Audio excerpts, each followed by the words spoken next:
Okay, hello everyone, and welcome to the cloud computing topic in session 1 of 2025. I can see so many faces here, so we have a very large cohort, and it's a mix of bachelor and master student for this semester. I'm Ali Reza. I'm the course coordinator for the bachelor degree in networking and cybersecurity. I happen to be the work integrated learning academic lead for your placement activities. So I think eventually when you reach to that point that you need to work with a company, we might be facing each other, just with respect to choosing a proper academic person for your placement activity and who the potential company could be for you to practice the theoretical aspect that you learn during your academic journey here with us at Flinders University. Cloud computing topic, as the name suggests, I believe it's one of the most important core topics, specifically for an IT graduate person. Nowadays, everything is on cloud. Maybe 10 years ago, we couldn't imagine what we see nowadays, especially with the recent developments of AI and all this cloud infrastructure. You can see that how quickly it's growing. So it's a very important area. And the way that we structured this topic is project-based topic. It doesn't have really that much of theory, let's say it that way. The way it's laid out, you practice working with online automation service. It's called Node-RED, which is developed by IBM, that helps you to automate this stuff online. Imagine you somehow connect your house speakers and microphones, telephone, your smart appliances, connected to your PC, which is connected to a 24/7 online service like Node-RED that can help you make smart applications. I can give you imaginary, situation that when I go back home, maybe my wife is moody. She would say, "Oh, Ali Reza, where have you been? Why don't you spend time with me?" And this microphone would capture her voice, analyze the sentiment, the context of her voice and what she's trying to tell me, which you would do it as part of this project. I think as part of some of your workshop, you do some sentiment analysis. There are a lot of free online services which we can use to analyze the sentiment of a text. So this is, I think it's voice to text conversion, and then you do a sentiment analysis. And then it understands that my wife is upset. Maybe it plays a beautiful better than music, or my a smart fridge might dispense some beautiful orange juice. Let's do something interesting. And this is all possible. You can think about any crazy project idea that you have in your mind and implement it. And that's the beauty of the cloud computing. It's not just about, writing codes and connecting complicated services. And the interesting thing about Node-RED is it's a plug and play type of tool that you don't really need to know much deep about the back-end, difficult part of the programming aspect of it. Of course, if you know about JavaScript, a little bit of Python, you can enhance your application, but really the basic of it is such that you just drag and drop different type of services and you wire them out. And there are lots of online tools and online learning material which you can use to help you out. how you can use these resources. And throughout the semester, we work on this. So you develop an actual cloud service and you deploy it within a business application that you guys choose yourself. You work in a team, you learn. It's a little bit similar to DevOps. If you have already completed that topic, maybe some of you haven't done it. You work within a team, you share the responsibilities, with the aim of developing a cloud service. And in this topic, we try to use different type of services. Initially, I built it based upon IBM Cloud, because IBM used to have a very big philanthropic academic education service, which they deprecated the services throughout the time. As you know, cloud is not free, it's a costly service. And eventually they decided that they want to stop, which is a good thing. I mean, not good thing for the company, but for us, because we need to jump into a different platform, right? So we use IBM, Google Cloud, Azure, Microsoft Azure, Amazon Web Services. So you can use all sorts of those services. But keep in mind, please do not register in any of those services as of now, because we need them. The reason for it is cloud is not free. The moment you register, most of them need your credit card detail. The reason for it is they just want to allocate a username to every individual person. Only one username. That's what IBM, for instance, does. So if you already have an account, they give you, I think, between 3 months to 6 months free service, which we want to use it as part of our topic. So if you register now, you basically waste that time frame that we want to use it as part of the topic, because we want to use the free services. So bear with me, just stay with your workshops, follow the rules, we give you all the guidelines and let you know how you can do those registration, use our partnership with some of these companies. The good news is last year we became academic partner with Fortinet.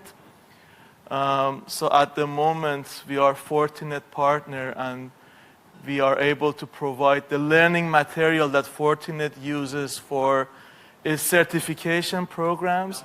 Yeah. And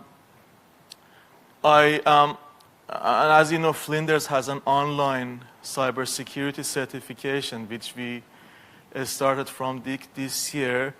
I already embedded our Fortinet academic content into our online cloud certificate, which is for people who are already in industry and they want to boost up their experience about the cloud services.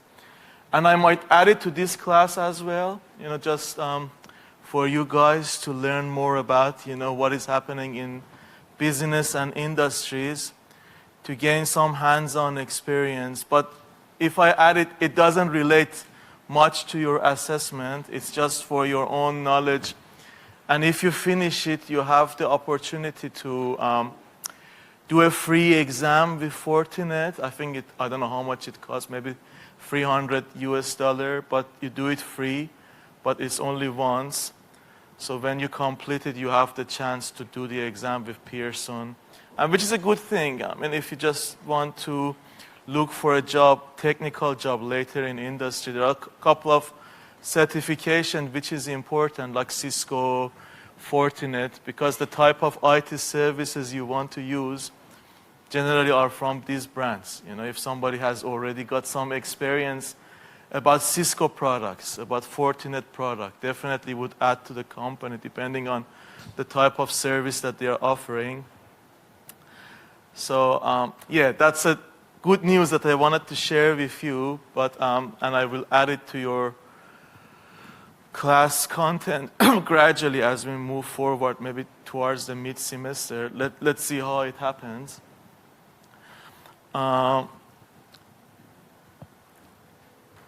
So similar to your other topic, my advice to you is you browse through the Canvas page, see if everything is there.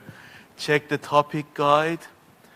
It has a lot of good information about the assessments, the layout of the topic, what you need to do.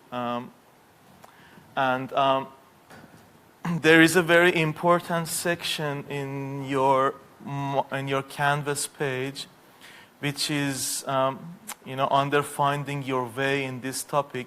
Frequently asked questions. So, over the time, I tried to put in some of the questions that many of you ask. One of the common questions that your friends usually ask me in the first few weeks, "Oh, Ali Reza, I'm working. I just wanted to enroll into this class, but it clashes with my work. It has time clash with my another class. Can you change my enrollment?" I have no access to enrollment system. I really want to help you out, but the issue is I've got no access to enrollment information. That's part of the SAS team, which is a student admin support team that, they are in, I think, Bedford Park. You just give them a call or email them. Just say, "Look, I've got difficulty into participating this workshop for X and Y reason. Could you please help me out?" They just let you know the possible opportunities. Maybe they put you on waiting list. Somebody drop the topic. Somebody make a switch. It's totally their discretion. It's not with me. Even if I ask you to come to another class, because we have limited number of seats, I cannot do anything. It's beyond my control.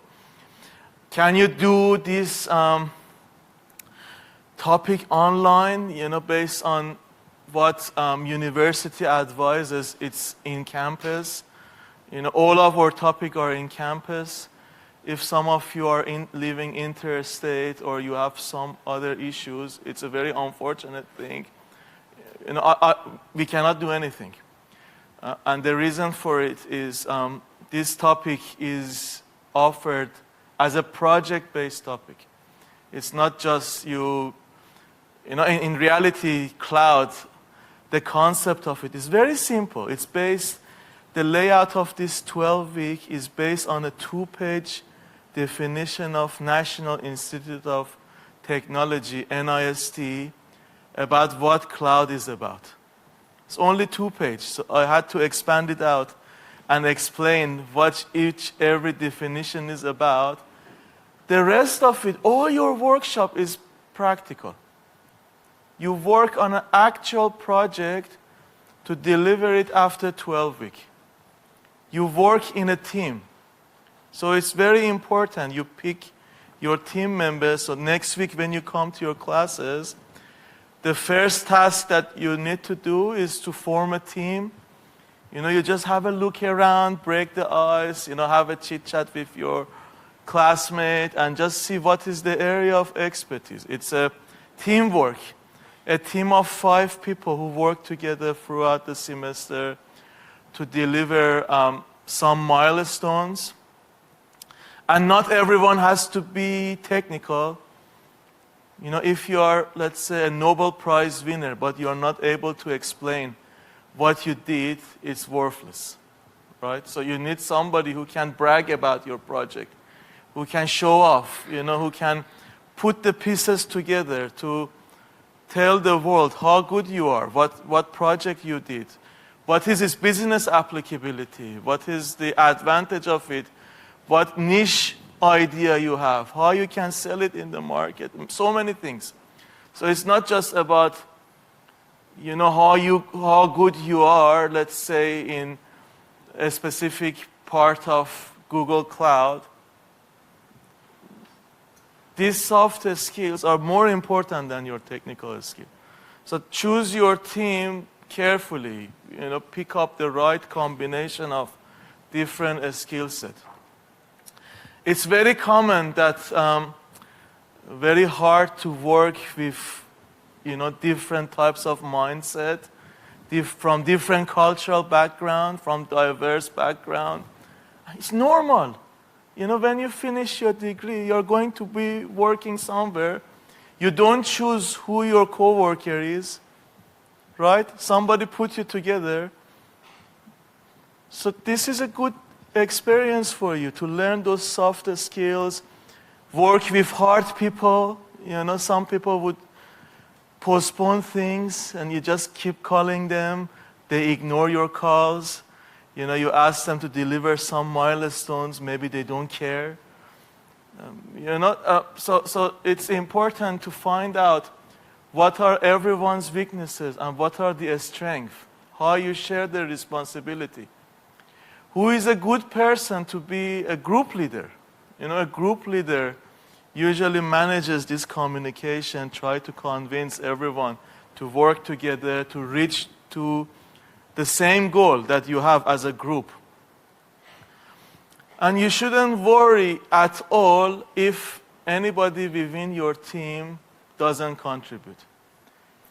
It has zero influence on your grade. So I'm just trying to explain this now. You shouldn't be worried at all about the fact if a person in your team doesn't contribute. The way we mark your contribution is based on what you did. We don't care about the final product. We care about what you did, what you learned, what is your reflection. Does this make sense? The final, although it's important you develop a service, but it's not, what we care is about, you use your time, you try to think outside the box, develop a product, you enjoyed your learning experience, you added something to yourself. That's the important part.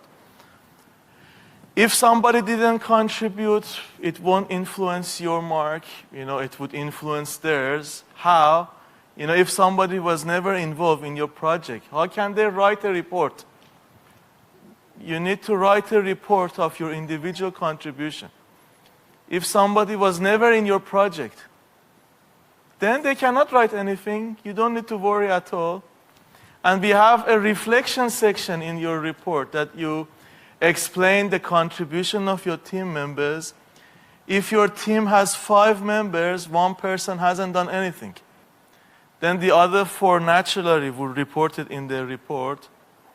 Then that person gets exposed, right? Why I'm saying this, because I just want you to have this relaxed feeling that you don't need to communicate your group issues to me. You can handle it. You're a mature person. This is part of the journey. All of us need to learn how to work within it. Teamwork is very important. Handle it yourself. Find a good team leader. Manage this relationship. Don't worry about anything. And finally, your project is marked based on what you did. The final project itself is not important, right?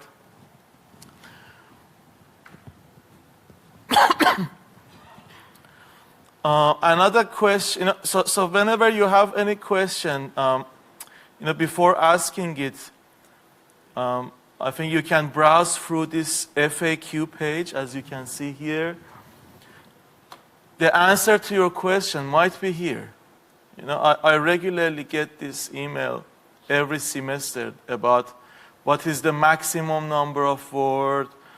Does the reference list, is the reference list included in word count? My other topics, it's common in Flinders. They don't count the references. They don't count the table of content.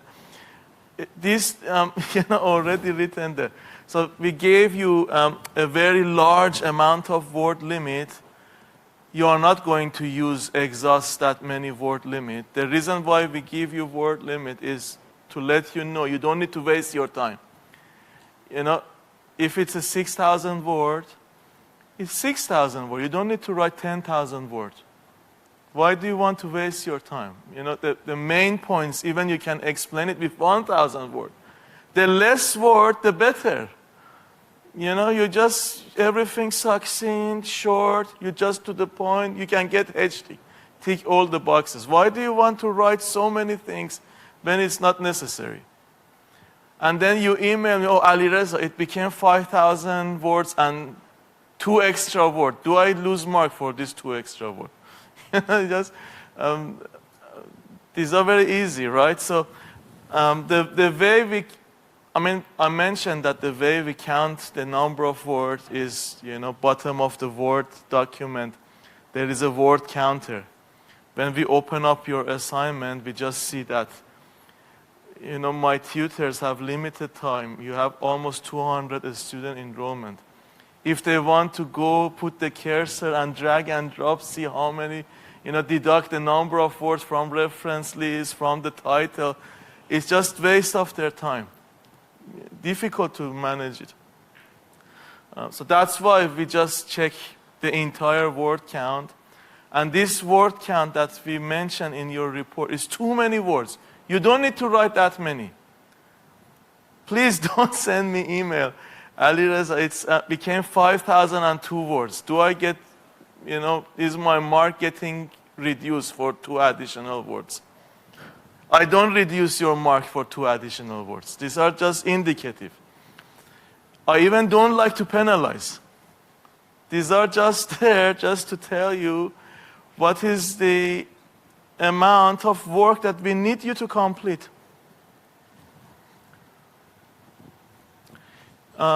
Based on the university rule, the maximum extension is 3 days. I think that's a new policy. That whenever you apply online on Canvas, I think automatically it gives you 3 days of extension. It doesn't give you 10 days, 15 days. And all the assignment that you want to submit, they're already open. If you think you already can submit it now. You don't need to wait till end of the semester. Means you have plenty of time, right? So if your report submission is due in week 9, you have 9 weeks. Why do you want to keep it the last moment? So many things can come up. That's the life. You never know. Why do you want to put yourself in a stress? So those minor changes doesn't really influence anything. It's just about the idea. You want to report the concept. Submit it earlier, then you can relax, put your brain into other stuff. Yeah, so my advice to you is try to submit your assignments as early as possible.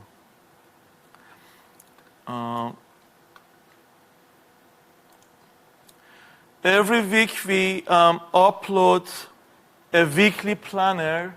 For example, for week 1, if you open up your Canvas page, you can see a weekly planner that tells you the things that we do during that week. For example, this week we don't have any lab or tutorial class. It starts from week 2.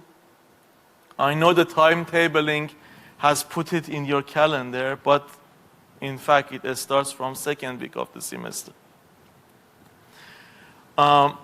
As you can see, we have a diagnostic test.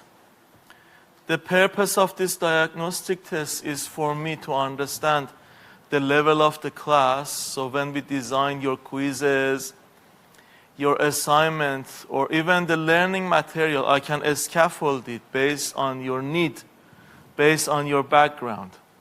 It doesn't have any mark. So don't worry about it. If you haven't completed, that's fine. If you got a low mark, you don't need to email me. Ali Reza, can you reopen it? I want to do it again, get a higher mark. The purpose is not to get a good mark or a bad mark. I just want to feel what is your level. Somebody told me last semester that he encouraged his friend to do it very badly. And I asked him why. He said, because we wanted you to design easy questions for a final exam. That could be a way. But yeah, so that helps me to find out what is your current level in the class. Do you have any question about whatever I said up to now.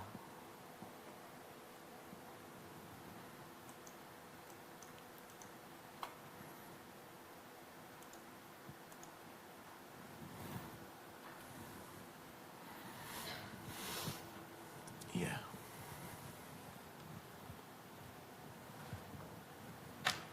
Okay.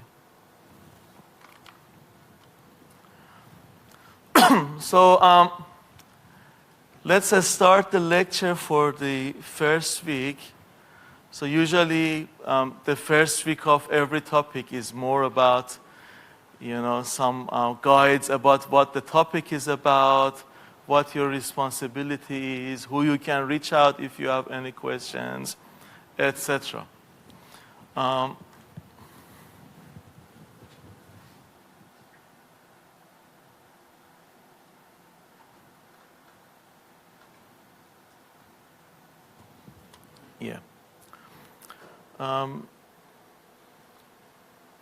So before we start the topic, I would like to acknowledge the traditional owners and custodians of this land and pay your respect to their elders past, present, and emerging. I'm the topic coordinator for the cloud computing as well as the lecturer for the topic. We have 2 lab demonstrators for this semester. Evan Salos, who is the president of our Cybersecurity Student Society, and also doing a PhD with us on cloud security. And Neda, who is also doing her PhD with us. So I'm not sure which class you're enrolled into. That's why I didn't write the timetables. But most of our classes are delivered by Neda. And I believe the last workshop that we offer for today is being delivered by Evan. So he mostly runs the cybersecurity workshops this semester. So the lectures will be recorded and will be uploaded to Canvas page. I don't do it. This is done centrally, I believe, for all your topics by the IT team. How quickly will it be online? I don't know. It can be immediately after a class, could take a day, 2 days, 1 week. Depends on how busy the server is. I don't know, maybe it happened, last year that somebody in the IT team, he forgot to click the button to record, and we didn't have any recorded lecture. So I cannot guarantee you, if you don't come to the class and you just tell me, Ali Reza, where is the recorded lecture? It's not my hand, it's being recorded automatically and being uploaded to Canvas. But I try to make sure that, whenever it's read, I believe it's being recorded. So yeah, best is you participate in the classes. Sometimes it can make it easier for you to understand the concept depending on your learning curve. Is it possible not to come to class? Yes, you're mature adult. It's your choice. I'm not going to mark, take attendance, who is coming, who is not coming. It's up to you. If it was me, I would come to the classes. We can have chit chat, talk about different things. Be happy together. If you decide to stay home, your choice, right? And it will be recorded. You can watch online. Do we have any prescribed textbook? No. Cloud is a very buzzword. It's an industry term. And we have so many different cloud providers, and everybody has a different service. There is no unique textbook that can make you fully aware of all these services. They have some similarities, some differences. The basics of it the same. But if you search online, usually the cloud computing books are too archaic, talk about historical things, just by the time that eBay just appeared, maybe, I don't know, 15, 20 years ago, when just internet was just expanding out. But now we are in 2025. We can see so many things, and it's just beyond academic book, like encyclopedia if you want to see what things are about. So, I mean, despite the fact that we have some recommended text, you don't need to purchase anything or buy anything. You just need to, if you follow up the lecture slides and the practical tasks, you're good to go. And I can guarantee you, when you finish this topic, whenever you want to apply for a job, you have so many things to tell your employer. If they ask you, can you explain what cloud project you did? You can just talk for hours because you already completed the project within a team. You work with different services, you know how to automate them, how to maintain it, and so on. You have so many things to share. So that's a positive side of the cloud topic. These are some of the texts which I thought, it's good to know. The most important one is the second one in the middle, which is the definition of NIST. That whole your topic is based on it, right? It's a 2-page document. So if you open it up, it's only 2 pages. It has some terms that we expand out. And for 2 hours every week, have a chat about it. This is the layout for your cloud computing topic. That's what I felt probably important for you to know. The first 2 weeks we talk about distributed systems. It's a very historical, topic. Before clouds, we had a lot of distributed system. Probably it's the foundation of, where cloud is nowadays coming from. And then after this foundational knowledge, we just go into definition of NIST for cloud computing, where it came from. We talk about various models of cloud, how virtualization work. That's for 2 weeks. And then we talk about the cost advantages of cloud. I mean, is at the moment using a cloud service appropriate for you? Is it appropriate for a small business? Is it appropriate for Flinders University? Who can use cloud service? If you open up, let's say a page in Google, and you want to, let's say, use a PC for your gaming, how much would it cost? Is it more cost effective that you purchase a gaming laptop or hire a gaming system through your cloud resources? Which one is more cost effective? Regardless of cost effective, does it even make sense, if you want to play real time, to use, let's say, a cloud system for your gaming? This question, when you think about it and you see the cost, it just raises up some questions further and further. And these are the sort of things that we would talk about in week 5. We talk about cloud storage. What is the company in cloud storage? Palo Alto, for example. We have so many which they want to be our partner.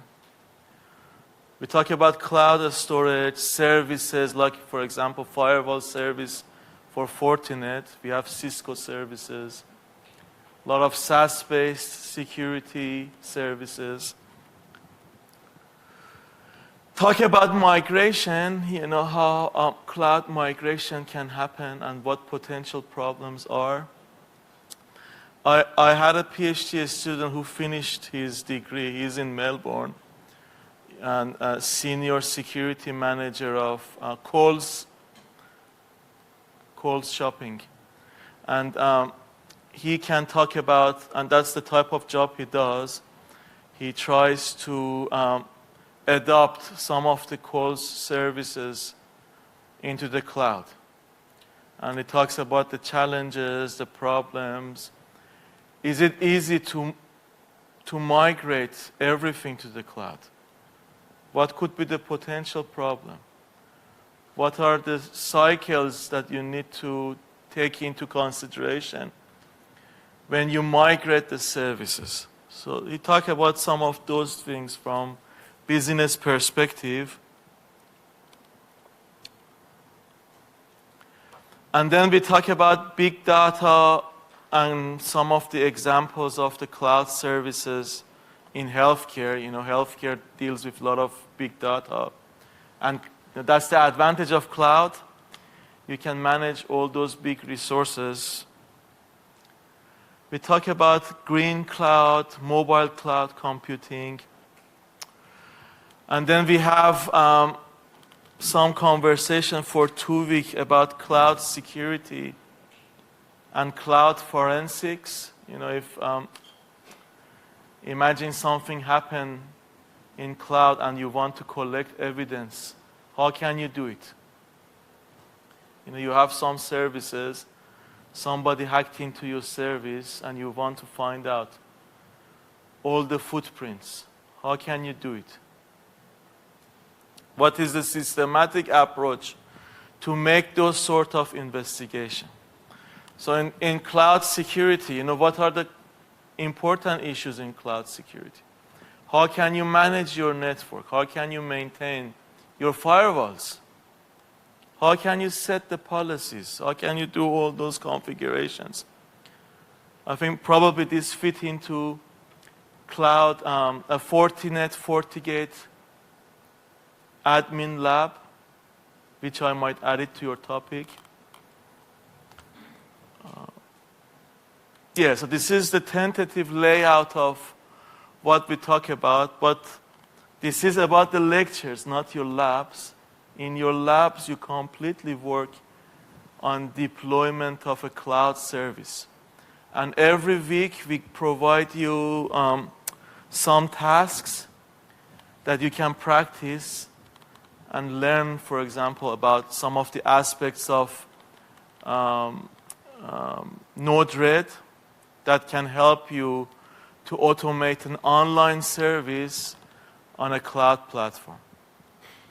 Do you have any questions so far from what I know it can be a little bit very broad and too many things, but if there is any question, please feel free to pause me and ask the question. It's all good.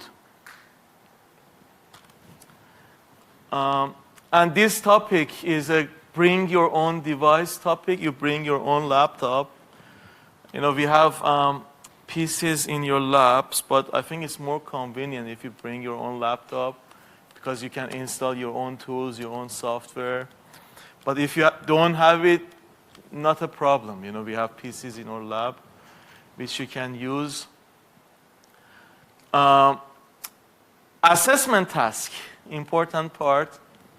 For this topic, we have 2 online quizzes.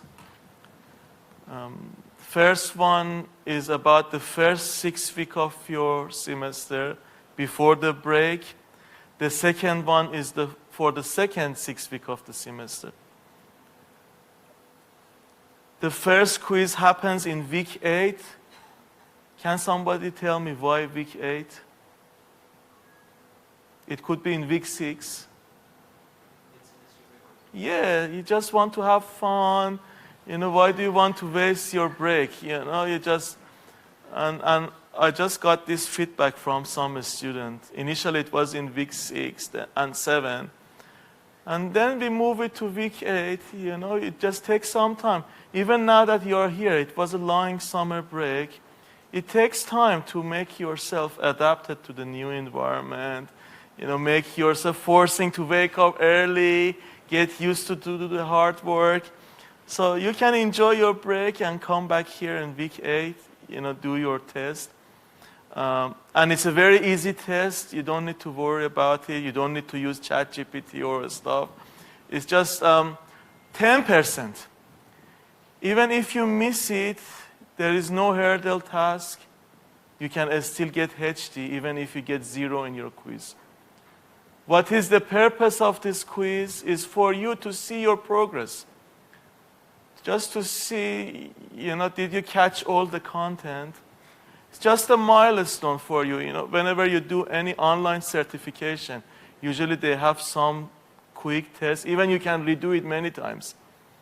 The purpose of it is to make sure you really got the point. And these tests are very easy. If you read the slides one time, I can guarantee you can get 100 out of 100. So don't worry about it. They are very easy tests in week 8 and week 12. And overall, it's only 20% of your overall grade. It's very minor point. And based on my experience, mostly a student gets 80, 90% from these 2 quizzes. So don't worry at all. It's no drama, no hassle, easy. What is the other 80% is your final project. So the major big part of your assessment is about deploying a cloud service. How does it work? So in week 2 of the semester, when you meet your friends in workshop, you have a chat, you just talk to each other. Okay, what is your background? Where are you coming from? What is your availability? What type of job you do? You just introduce yourself, break the ice, and just try to find out who are the like-minded people who you are feeling more comfortable to work with. You form a group of 5 people and start picking an area where you want to develop your cloud project. And you work together for the remainder of the semester. You do the lab tasks, you work together, you can have weekly meeting together. And the intention is that by week 9, Thursday, 5 p.m. Why Thursday? I think it's a university policy. They ask us we shouldn't give you any deadline on Friday. Again, Friday is end of weekend. You want to have fun, nightclub. I don't know, a lot of things happening. Nobody going to submit report 5 p.m. Friday night. And they ask us, this date should be Thursday, which we are following it up. So Thursday, 5 p.m., week 9, you submit a group report. No, sorry, an individual report. An individual report of what you did within your group, right? So you pick your topic in week 2, about the cloud deployment. And as you move forward, you keep note of what you did, right? Every week you complete some task. You keep note of it, and then you make it a report. In week 9, you submit a report on your behalf. For example, if I'm in a team, I just write down a report of 1,000 words. I started this project with Mr. and Mrs. X and Y. This is the project idea. This is the rough idea we have in mind. These are the services we want to use. And then you report it. And this was my responsibility. So far, I did X and Y, right? Does it have to be the complete project? No. It's just whatever you did up until week 9. Does this make sense? Why am I caring about this report? Because I need to have some checkpoint to understand that are you doing the job or not? If you leave everything to the end of the semester, who knows what you did? The intention is to keep you engaged every week. So week 9, every single one of you submit a report about what you did within your team. It doesn't have to be complete project. It doesn't have to be the final project. Anything, even if it's a concept, you just write it down. And you explain, how your team members contributed. If there is any issue, somebody didn't contribute, you can write it in the reflection part. If there is any learning experience for you. You can write it in the reflection part. So you submit this report. There is a marking rubric for this report, which is very detailed. You follow that marking rubric, and this report carries 40% of your final grade. And then you and your team continue working on your project idea, right? Until week 12. First day of week 12, your group leaders submit a video, right? Your group leaders submit a video. What is this video about?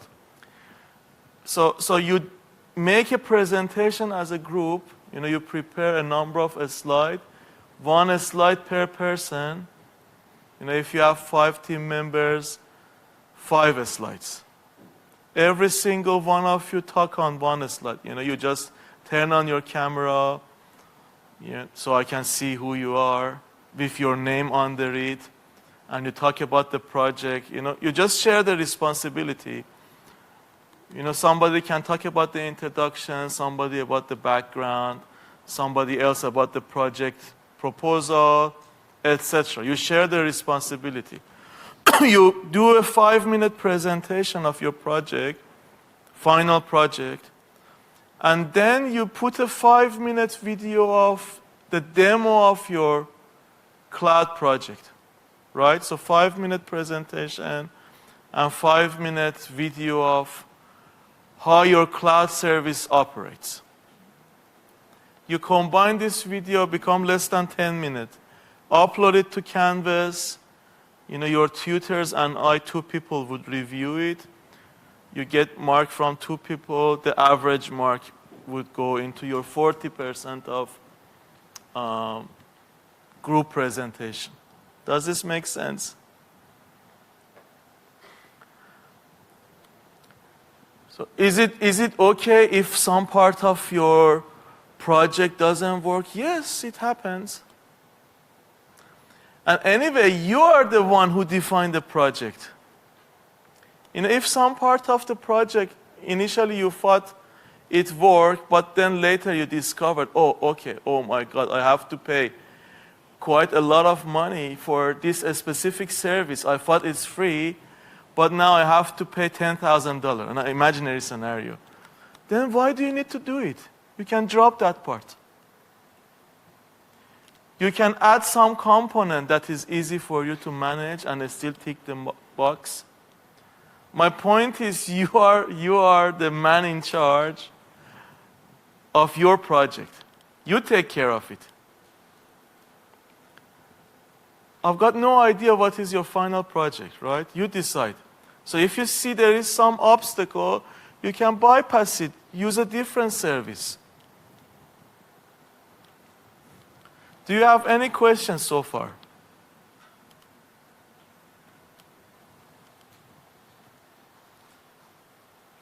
So here I've written that you present your work, but because you are almost 200 people, it takes my whole day and all of your whole day if you want to do the presentation in person.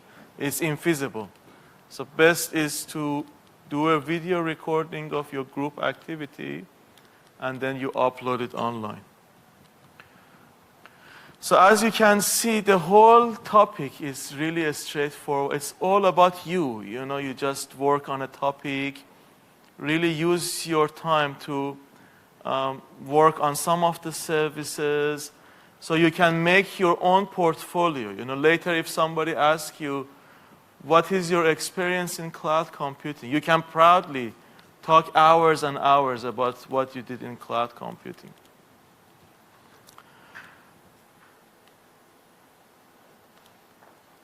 So university has some policy about late submission. This is not what I do. That's what university asks every topic coordinator to explain, which I believe you know. I personally don't like the word penalty. It's meaningless. We are all mature person. We can submit it early. Why do we need to wait the last minute? And that's the life. Many problems can raise up. To avoid unnecessary stress. Just submit it early. It's better for you.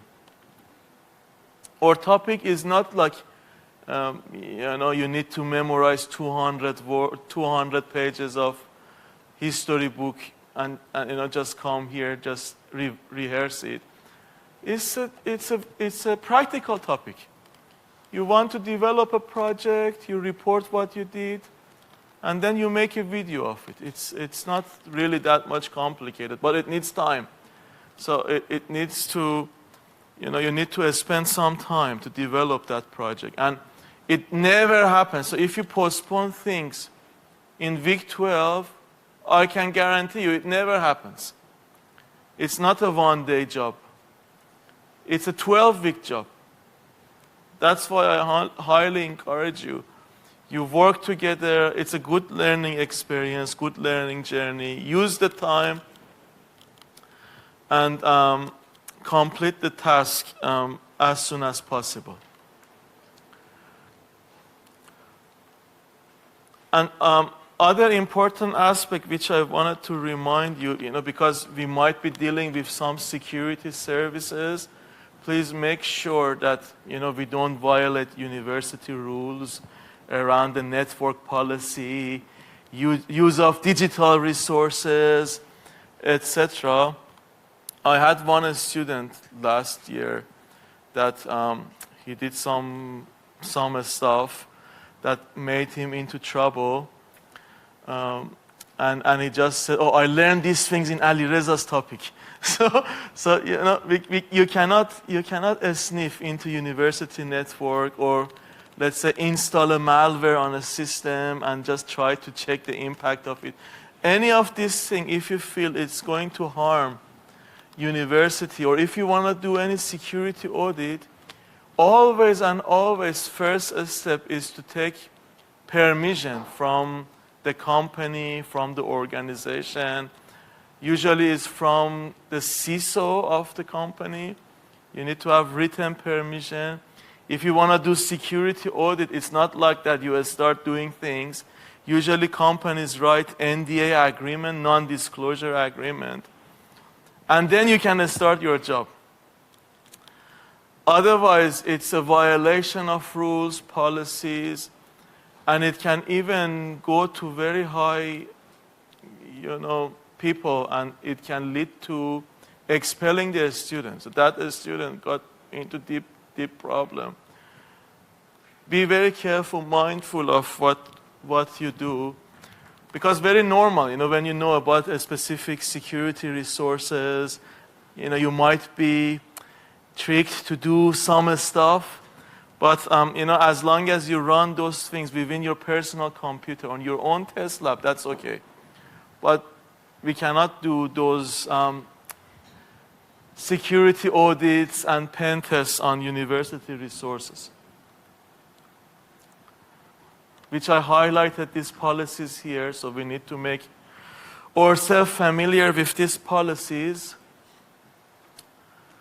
So also we have some ethical aspects to it, that as an IT professional, we need to act ethically, use the shared resources in an ethical way, to be honest, protect the interest of our client, etc., which I believe you're already familiar with all these pillars. Here I repeat the same concept that I mentioned, right? So please pay attention to these items that I've been asked by University CISO to add this into my topic. So you cannot say, I didn't know it, right? So read them carefully, that we don't violate any of the university law. Whatever you do, you have login detail. University knows who you are. It's very easy. Even when you log in, you have some certificate installed probably on your mobile device.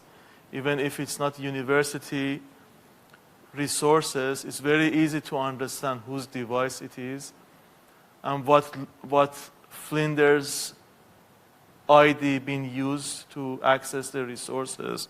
So make yourself familiar with all these security policies and acceptable use policies. So there is another requirement which I've been asked by university about the emergency evacuation.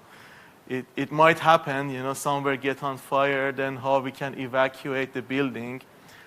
So please refer to that web link. There are some videos that explain, in case of emergency, how you need to react. Also, these are some details about emergency contact, first aid information, and if there is any incidents happening, who you can report. And now, let's start the lecture of the first week. So,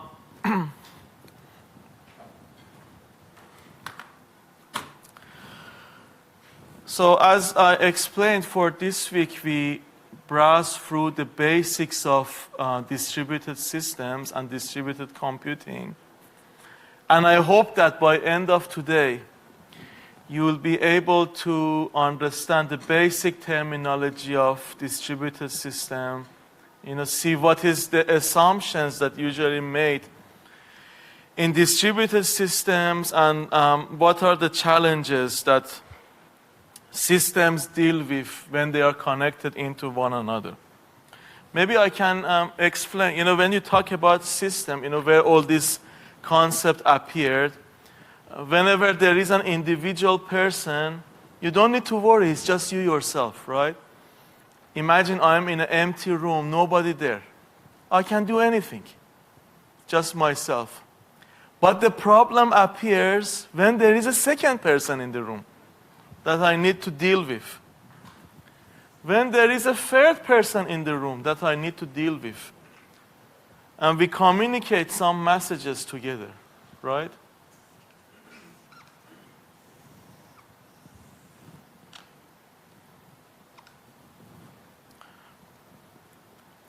And that's where trust appears. How can I trust these people? How can I trust what they are saying is right? How can I trust they are not framing me?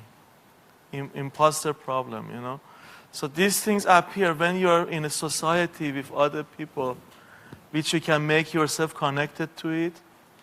These things exactly happen in computer world.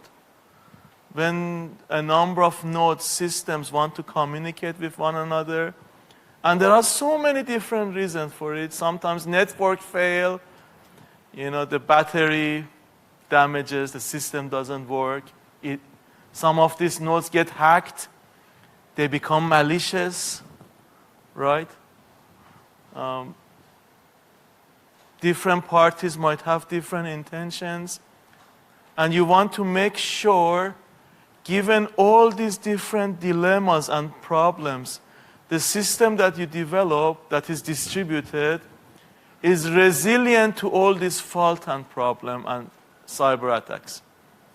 That's the ultimate utopia, beautiful city you want to build, which is impossible, but you want to do all your best to develop this utopia that systems do not fail and they can act ethically, work together in a manner that it should be.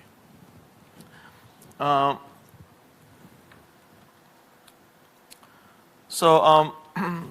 base of the internet and distributed system is all about this graph that I've shown. And we have different topologies, different networks.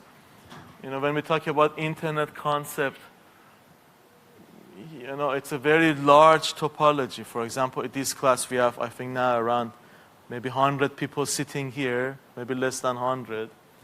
And then you are using your laptops, mobile phone, connecting to the, let's say we have a couple of routers in this room. And then you are using the services from Canvas to download the PDF that I'm explaining in front of you. Right? This PDF, I could print it, show it to you. You see it in front of your eye, but you are accessing it through a very large loop. right? So through this router, I don't know, maybe this canvas is setting in Singapore, the servers. I don't know where the servers are. And you're downloading the content that you see in front of your face from a very far distance. How interesting it is. And that's the basics of the cloud computing and distributed systems. And how can you make sure that the data that you see in here and you download it in the canvas, they're exactly the same? You know, it's not been manipulated. I just show you something else, but you see something else in canvas, right? And it's being delivered to you real time with no problem. So we have different notions that you might be familiar with. You know, when we talk about systems, usually the way they communicate is in a different way. We have a centralized approach. You know, imagine that you know, you have your laptop. Your laptop is connected to your Apple Watch. You know, you have a wireless mouse, a wireless keyboard. I don't know, so many other things that is connected to your laptop. Your laptop is a central point that is communicating with a number of peripherals, devices. So if your laptop shut down, none of these devices work because they're all connected to your laptop. So your laptop is a central point of failure. So that's probably one of the problems that systems face too if they are organized in a centralized way. You know, if it has a big brother that takes care of everything, then if anything happened to this big brother, then you don't know what to do. You get lost because all the communication is done through that point. And that's where the distributed notion of, you know, a number of these centralized nodes appeared. And then we have a decentralized notion that there is no central point. And one of the reasons for, you know, this different topology probably is you want to make your system more resilient to failure. Just to give you an example, this is very common in electricity grid. You know, you might say, oh, Ali Reza, what is the relationship of electricity grid to, you know, IT? There is a lot of relationship. You know, electricity system is a very old network, maybe, I don't know how many years it is. And it's distributed along the country, different states. And it's exactly similar to this topology. You know, we have a power generation that, for example, there is a dam, that water is behind it, and the power is generated. And then we have, let's say, some transmission center that they transmit this electricity to some distribution centers. And then they transfer this to different, let's say, regions or districts. It could be, for example, a factory, could be some business district, or it could be some local community. And we have so many of these, you know, get repeated, and it could be very complex. And if there is some electricity fault, you know, that can potentially damage one of these big transformers, it could be $500,000, and then we have a cascade of failure because we're dealing with electricity network. If some parts fail, this is going to cascade, this failure and burnout, going to cascade all the way throughout your network to the end. And the way that the network engineers, the power engineers try to address this issue, they defined a notion of, they call it islanding. So that there are some central nodes that there is a switch or a relay that basically doesn't allow this failure propagates throughout the network, and it stops somewhere. So we break out, some of these islands that this failure is maintained within the network and doesn't cascade to the other part. That's an idea. Many other people might use more advanced ways of, using tripping on or tripping off a relay that can probably stop this cascade of failure at some earlier points. There are many mechanisms. The same concept is applied when we talk about computing, distributed systems. How we can make sure that, for example, such a cascade of failure doesn't happen when we have distributed system. Cascade of failure has different meaning. If, for example, if I give you some false information, you might tell it to your friend tell it to her friends, and this is going to, go very far. How can you stop it? How can you make sure that what I'm delivering to you is the right information? And so many things, so many problems involved, and that's the intention. That's why people try to talk about distributed systems. It's a way of defining the problems and how you can address them. So we have different terminologies, which I showed in the graph. Decentralized systems, federated system. Probably you heard about federated learning, where we have a group of computers that they work together. And it's about sharing the outcome of their learning, with an edge server. You might have heard a lot about peer-to-peer systems, and etc. As I explained, we have many different examples for distributed systems. Anything that happens in our day-to-day life could potentially be an example of a distributed system. Here I just mentioned about the power electricity network. It could be the traffic control system for the roads, transportations. It could be healthcare systems. Anything is acting like a distributed system. And distributed system could be a smaller scale, larger scale. A larger scale example is, for example, eBay, that deals with a lot of clients and customers, has a lot of different layers. And a small scale distributed system is your home, your local area network, that you deal with your home appliances. And what makes distributed system interesting is that you want to reduce your cost, improve the performance of your operation, and make your system more resilient.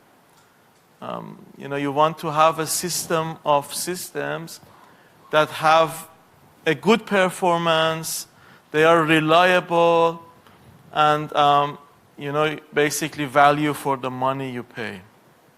And that's really the reason why the notion of distributed system is important. So do you have any questions so far? It's a very easy concept of what distributed system is about. But we said the aim of distributed system is to design a cost-effective system that has high performance and high reliability, or other words, it's fault tolerant. But this is a very hard goal to achieve.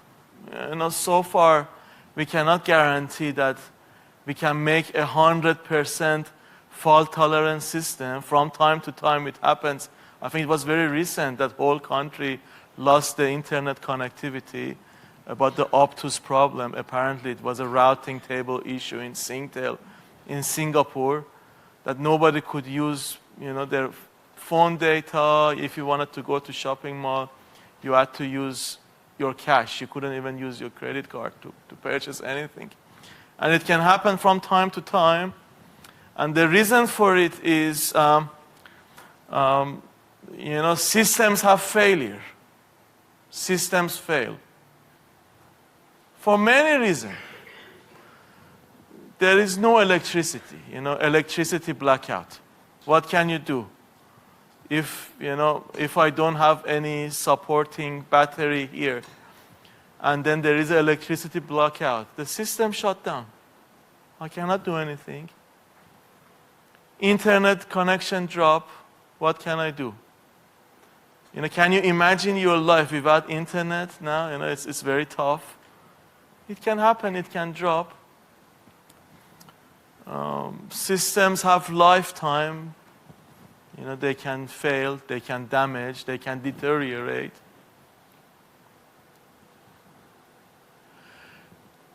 They can become asynchronous. If systems don't work in tandem, one with another, they cannot deliver what their goal is about.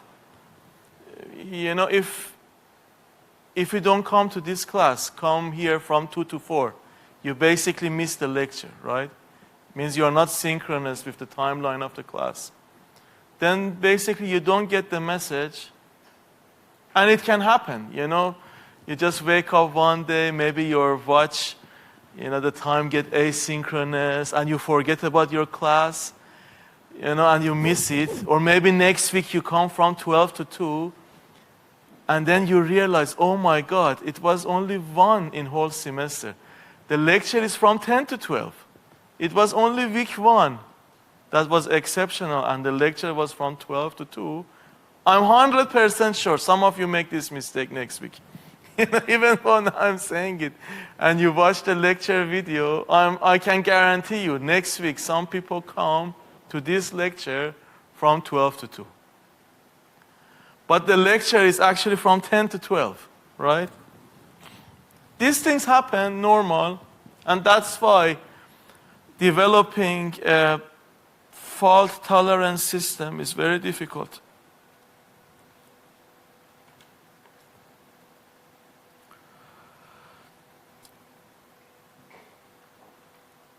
These are various anatomy of distributed system that, this is with respect to time. So here you can see the example down the bottom shows the broadcast topology. So if one of the systems send a message, everybody else would get it at the same time, right? It's like a broadcast. But the other one is a bit more complicated. If, for example, this block down the bottom sends something, this block has to, get it through these two, with some delays. So if traversing through these nodes, each path has 1 clock, so this node would receive the message after 2 clock, right? And so on.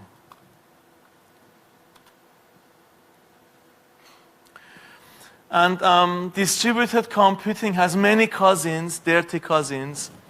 Could be, you might have heard these terminologies, parallel computing, cluster computing, grid computing, utility computing, edge computing, fog computing, and cloud computing. So many computing. Make it really confusing. And where do these things actually come from? Why do people, feel interested into developing things? I mean, what is the reason for it? If somebody called, lollipop computing, frog computing, anything. What is the need for developing this? It's all industry driven. Some of the companies would, from time to time, they just see what is the market need, and they come up with some ideas because they want to promote a product that address a specific need with respect to that point of time. For example, grid computing for some time was quite popular, but it didn't fly. And probably one of those ideas that fly out was concept of cloud computing. It could have a different name, but because it was sold out as a cloud computing concept, it just flied, and nowadays everybody knows about the cloud computing. It's all based upon the application that makes sense for your market. So for example, in a distributed computing, we have multiple computer systems that work on a single problem, right? So we have a single problem, and we have a number of nodes that they work on it. And usually the problem is divided into sub-problems where each party try to address a sub-part of that main bigger problem. In parallel computing, we still have the same problem, and we still break it down into sub-problem, but the sub-tasks are processed at the same time. And that's the intention of parallel computing, that you want to do things much faster. And then we have cluster computing, which is represented as follows, that we have two or more independent nodes that work together to execute tasks as a single machine. We have concept of grid computing, that a network of computers work together to perform tasks that may be difficult for a single machine to handle. They collectively work together to address the problem. We have a utility computing notion. It comes from power grid. You're using electricity, or let's say you're using your mobile data. You pay as you go, right? You pay for your data as you use. So same concept in utility computing. You pay whatever you use. If you use a network, if you use a storage or a specific CPU, RAM, you pay for whatever you use. And this concept is actually being embedded into the cloud computing, that usually cloud computing is a pay-as-you-go service. We have edge computing, which I can explain. So if anything that we have at the moment, all our critical infrastructure, for example, power system, it can be transport, it can be water distribution management system, home automation, anything. As far as I know, it follows this hierarchical model that I can draw here for you.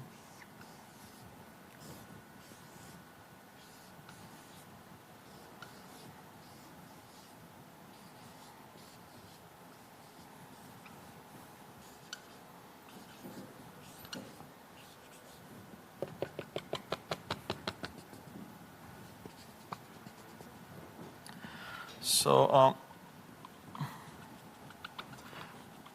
this bottom layer is called IoT, Internet of Things, or sensor layer. Here is called edge. This layer is called fog. This is called cloud. I give you an example of a transportation system.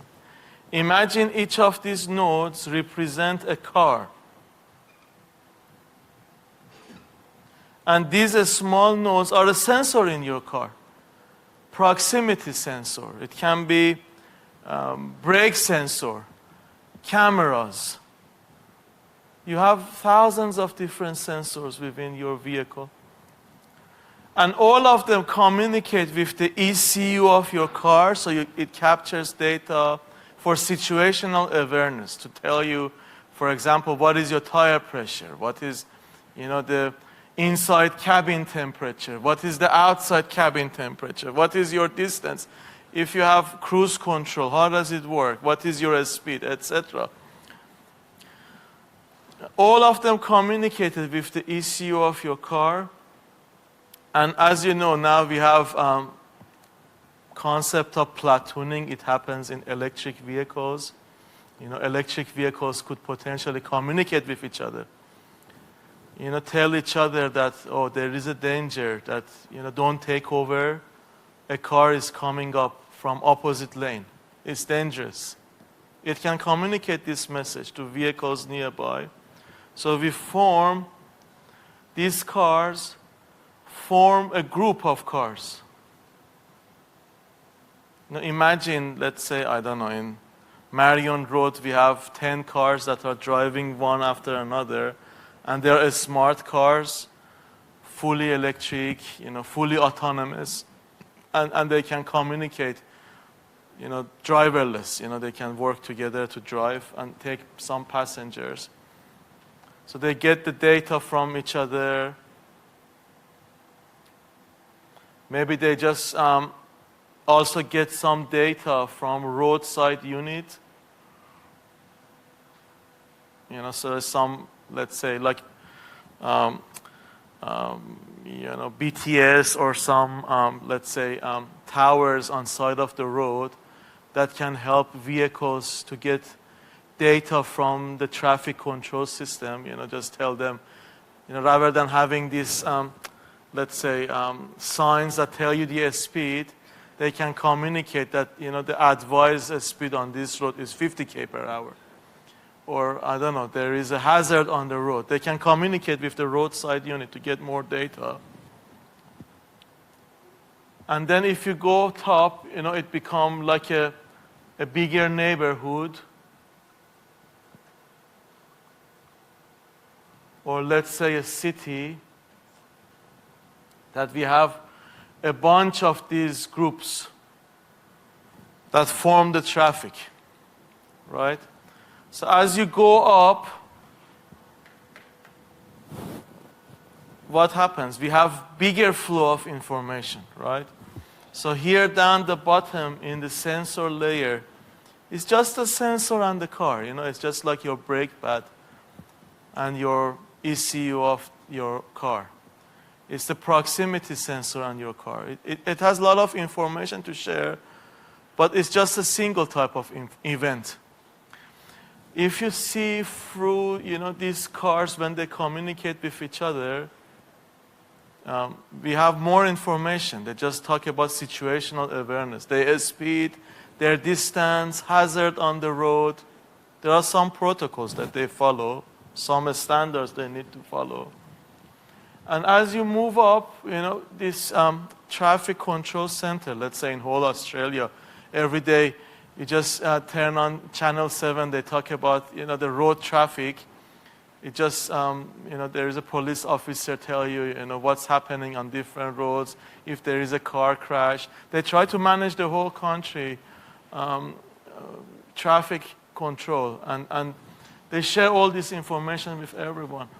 And they gather all this information from different parts through different means and sensors they have across the country. So they're dealing with a larger scale, let's say bigger data when they're managing these services. So naturally we have more data here, less data here. What about the time latency? When you're bottom of this layer, imagine a kid jump in front of your car. What is the first thing you do? You slam on the brake, right? You do it very fast. In fact, your smart car need to make this decision less than 20 milliseconds. So if it doesn't slam on brake less than 20 milliseconds, it can create a car crash. It can create a hazard to your safety, to somebody outside. So it's a very time critical. Some of these sensors are very time critical. Your car needs to make an action, actuate a command, get that data and actuate a command in 20 milliseconds. All of this should happen in 20 milliseconds. So time becomes very critical. But what about the city traffic control system? Do they need to make decision in milliseconds?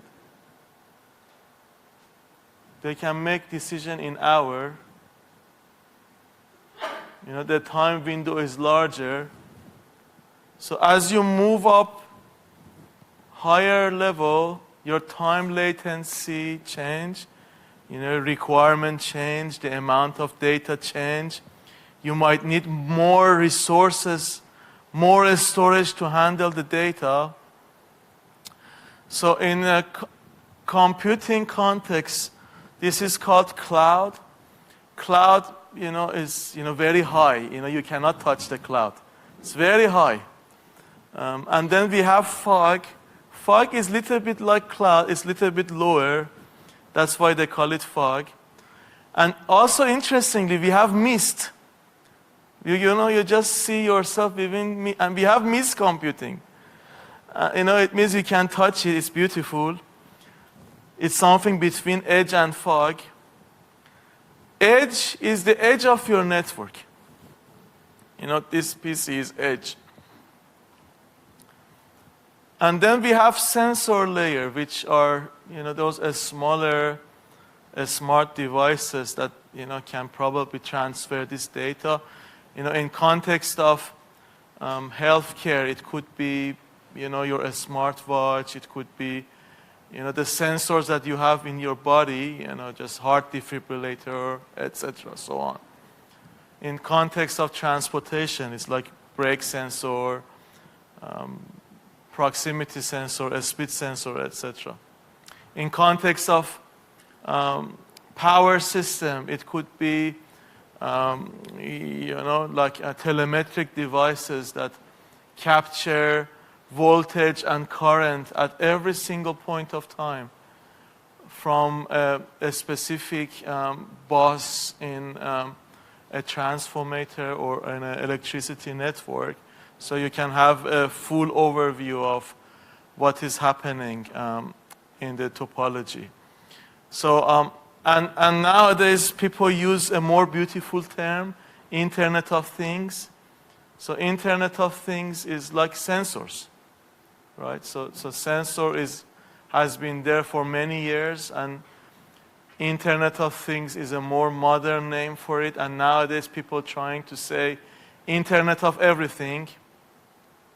It just, anything can be connected, and we have human, can also be part of this loop. And that's what people call it, human in the loop. You just want to be within this loop of systems and how you're going to influence this loop. It's very interesting context.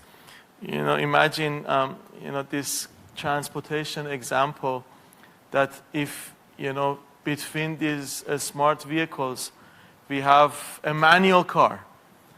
Somebody has a Corvette and, just it's a manual Corvette, try to drive between this autonomous vehicle. And how can you make a mess? You can drive fast in a zigzag pattern. What happens? Other vehicle pause, right? They think you're crazy. You're just going to create some crash and make some accident. So other drivers would try to keep their distance from you because they want to protect themselves. Or let's say, if you see a car try to overtake you, what do? Do you drive more cautiously? Or do you drive more aggressively? You try to compete and take over the car. It just, all of it valid question.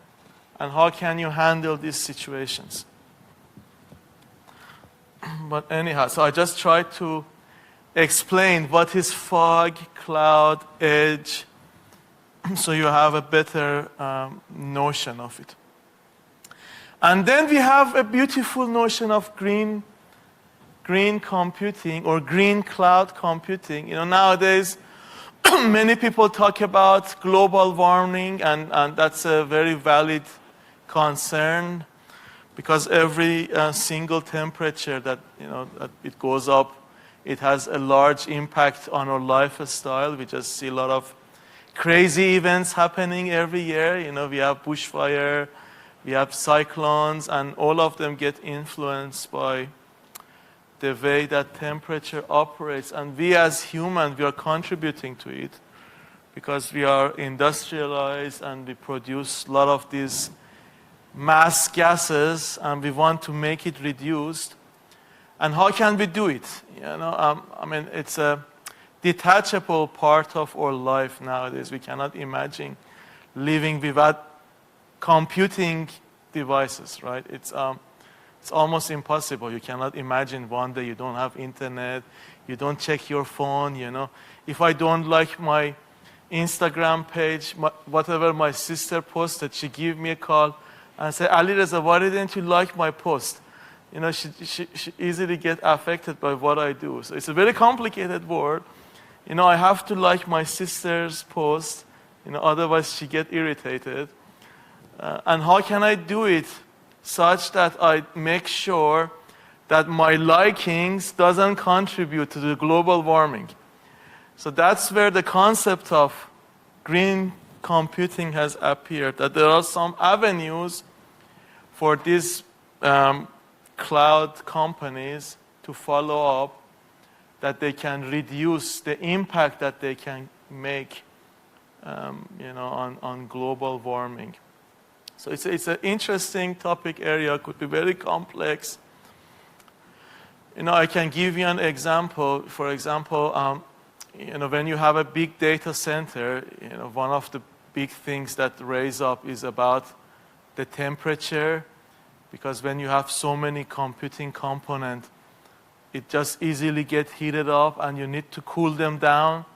How can you cool them down? You put them in a nice, beautiful air conditioning system, keep the temperature low.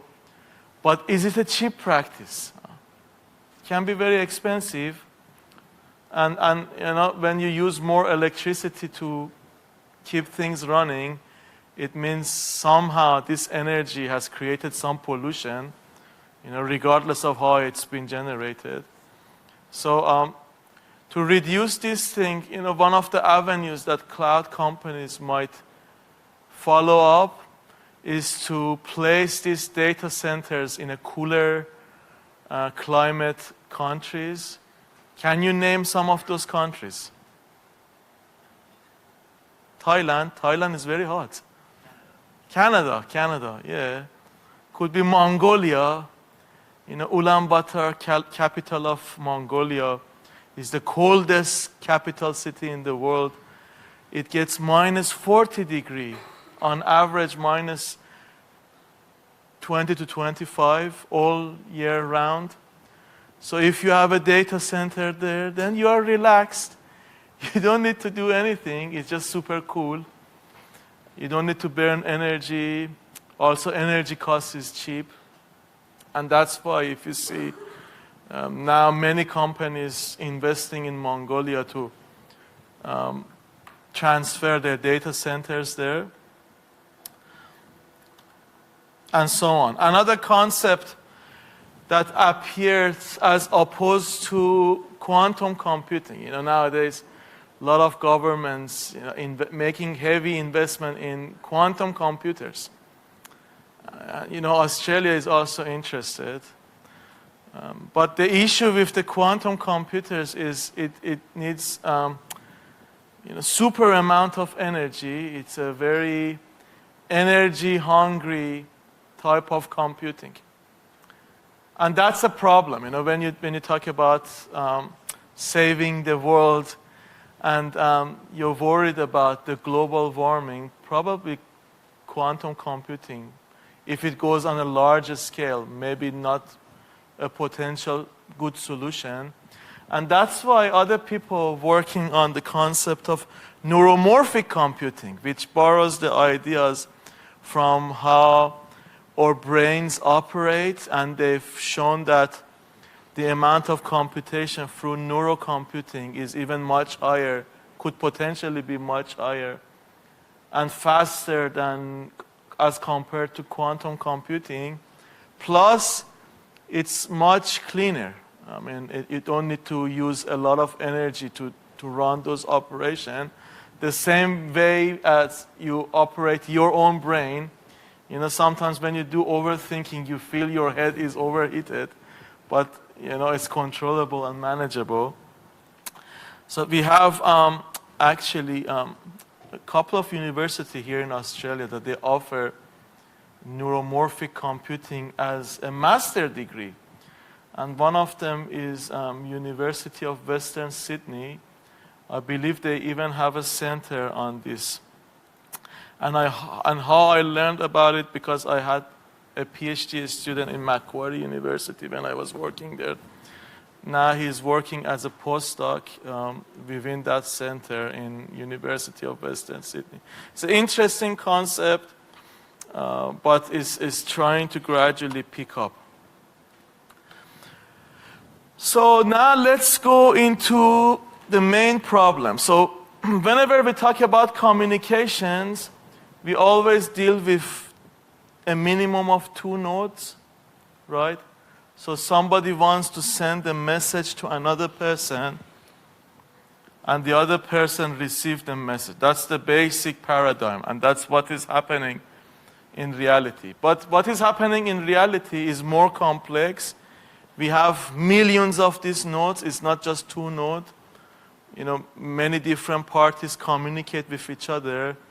And as it grows and becomes bigger, we face, you know, a lot of different problems, you know, specifically with respect to time latency, bandwidth, trust, integrity, etc.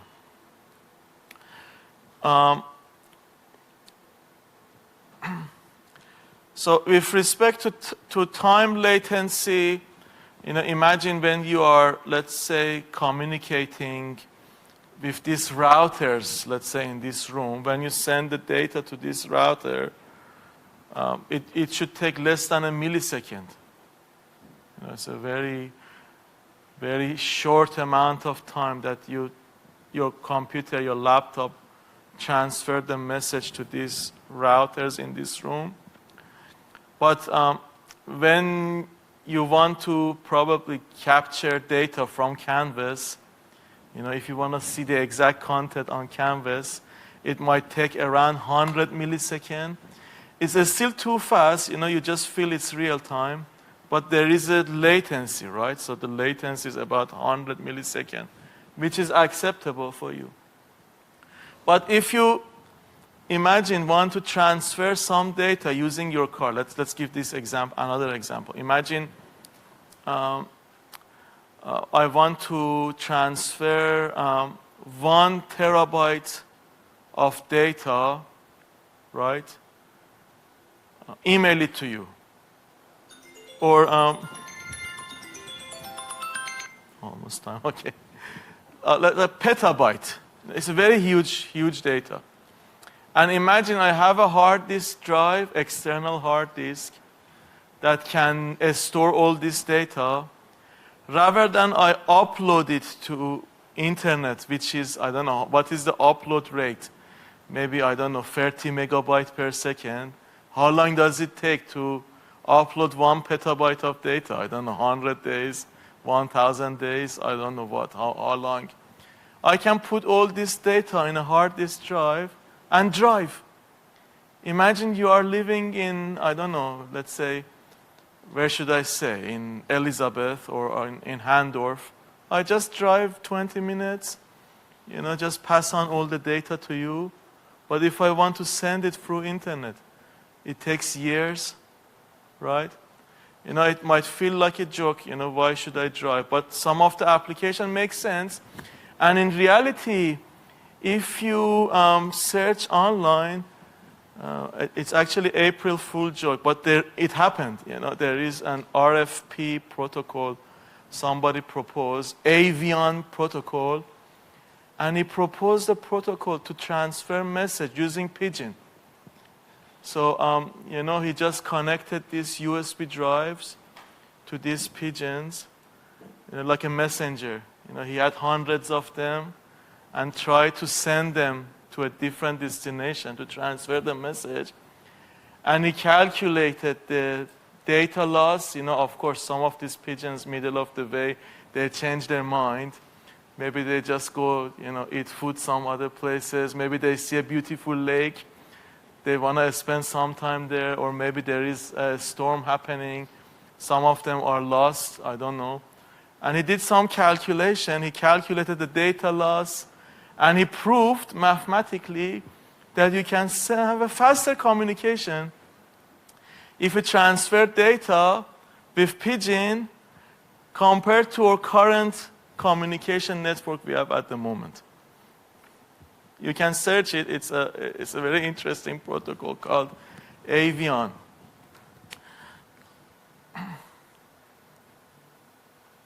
And we also have on top of the latency, we have a lot of bandwidth issues. Communication could potentially be synchronous or asynchronous, and they can create problems as well. So I jump into two main challenges. There are many challenges in distributed computing, but two of the famous ones are two general paradigm or Byzantine general problem that are both interesting. So the first paradigm, which is the two general problem, is about trusting the communications. So imagine we have two big armies. They want to capture one city, right? But these two armies are far from each other. Imagine one of them is in, Handorf. The other party is in, where should I say, somewhere in McLaren. And they want to capture Adelaide, right? So what they do, they need to communicate with each other because they know that Adelaide has a very strong fortress. If they attack by themselves, they definitely lose. They don't have enough forces. So what they do, they need to work together, right? And they have some distance, and they need to send some messenger and decide on the time that they should start to attack. If they attack at a different time, of course they don't reach at the same time. Definitely they lose. So they want to make sure that they start the attack, plan the attack at the same time, so they can reach the same point and be able to occupy and capture the city. And what the city of Adelaide does, they know the neighborhood. They have a lot of spies, a lot of people between the bushes that they can be an assassin.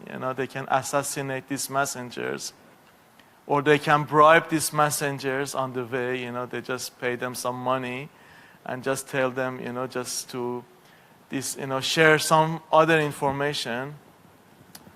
And that's where the problem appears. So if, maybe I can say it this way. So if the both armies want to be successful, they should attack at the same time. If Army 1, for example, doesn't attack, Army 2 attack, basically Army 2 get defeated, and so on. If they don't attack, nothing happens. So this is the possible scenarios. And the issue here is that if General 1, for example, say, let's attack 1st of November, okay.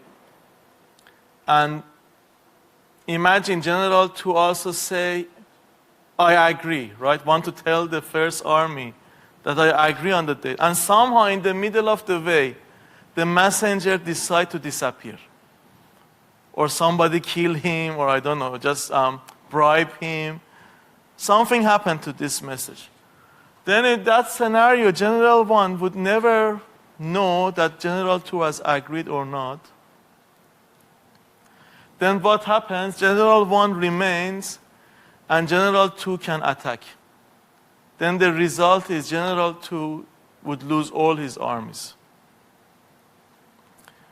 Of course, you might say you can design a different protocol that general 2 has to wait for the response from general 1 to agree. And there could be another problem, when this response comes back from general 1, it can drop. Then general 2 can never get confirmation. And you might repeat this case millions of times. And that's where the concept of repetition, in networking concept, whenever we have, especially in TCP protocol, we have a lot of repetition. If some of the packet get lost, you still have, redundant information to verify it. It came from here, this concept. So if such a scenario in the top happens, from general 1 observation could be the case that his message was never delivered, right? And then he can stop because he doesn't know that general 2 got the message or not, right? It's like a dilemma. And solving this problem could be a difficult problem. And that's the basis of defining many issues in distributed system. Another important problem is Byzantine, which is basically expansion of the same problem. So in two general problem, we have only 2 armies. They have same goal. Here we have 3 armies, right? And they want to attack the same city. But this time, the issue is trust. They don't trust each other. If they want to win, all of them should attack and all of them should agree.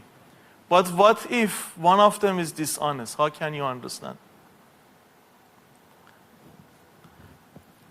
How would it happen? Imagine General 1 tell General 3, let's attack. And also tell General 2, let's attack. But General 2 has bad intention because he feels the other armies are his competitor. Let them fight and lose the war. So try to be dishonest and tell General 3 that General 1 said retreat, to create some sort of dilemma.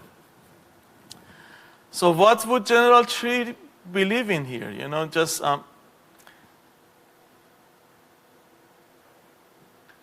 He could feel that General 1 was dishonest. So here the dishonest person was General 2. He said General 1 is retreat. But from observation of General 3, it could be General 1 who is dishonest, right? He could believe that General 1 said to 2, retreat, and 2 just relate the message. So this scenario shows that General 3 cannot 100% determine who is the dishonest node. Is it node 2 or node 1? And that's an interesting problem that mathematically you can prove that you can make this system resilient if you have a 3m plus 1 general, that m is the dishonest general. You can still manage to handle this system in a resilient, fault-tolerant way. Or let me give you an example. You have a group of 4 members. And there is one dishonest person in your group activity. You want to work on your cloud computing topic. 4 people in your group. One of you never works.